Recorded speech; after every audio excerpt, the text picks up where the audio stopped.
بعد أشكركم على هذا الثقة ديالكم وهذه التلبية ديال هذا باش كتقوموا تغطيوا هذا النشاط هذا اللي هو مكسب ديال المدينة. فهذا العام الثالث وحنا كنحصلوا على 4 ألوية، وهذا الصباح كاين هذه الثانية. كان الاول في المينا وهذا الثاني، وباقي لنا ان شاء الله الثالث والرابع ديال خصوصا ديال المدينه. كما كتلاحظوا كتشوف هذه صدفه، الحمد لله كل شيء هذا الدراري كيلعبوا، بنادم كيعوموا، الميناء البحر هادئ، الرمله نقيه، المكان كتشوفوا نظيف، مناطق خضراء هي موجوده، ما كاينش احسن من هذا الشيء هذا.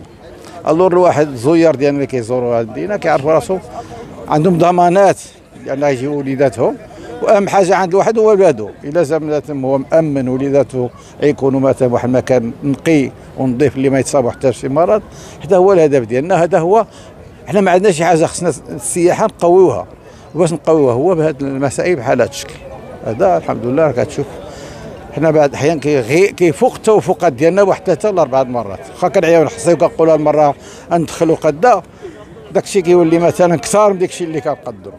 فاحنا الحمد لله هذه مدينه ديال المغاربه كاملين، كنرحبوا بالمغاربه كاملين اللي مثلا كتعجبهم هذه المدينه، واهلا وسهلا بجميع المغاربه. كنا واياكم متابعي هاشم بريس كما عودناكم في قلب الحدث وفي قلب المكان، مع نقول حدث هام جدا وحدث يعني يدخل السرور والبهجه والسعاده على كل سكان المضيق، بل على كل المغاربه، حينما تختار هذه المدينه الصغيره للعام الثالث على التوالي وتحصل على اللواء الازرق.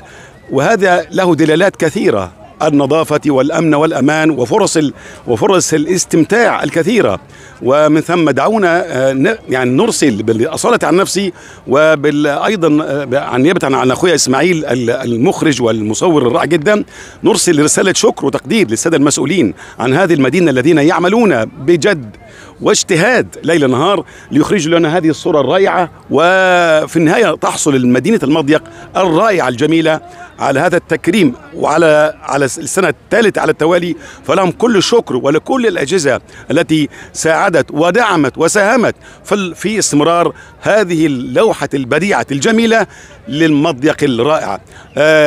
كنا وإياكم في هذا الحدث، نتمنى أن نكون قد وفقنا في نقل هذه الصورة الجميلة من المضيق زهرة الشمال.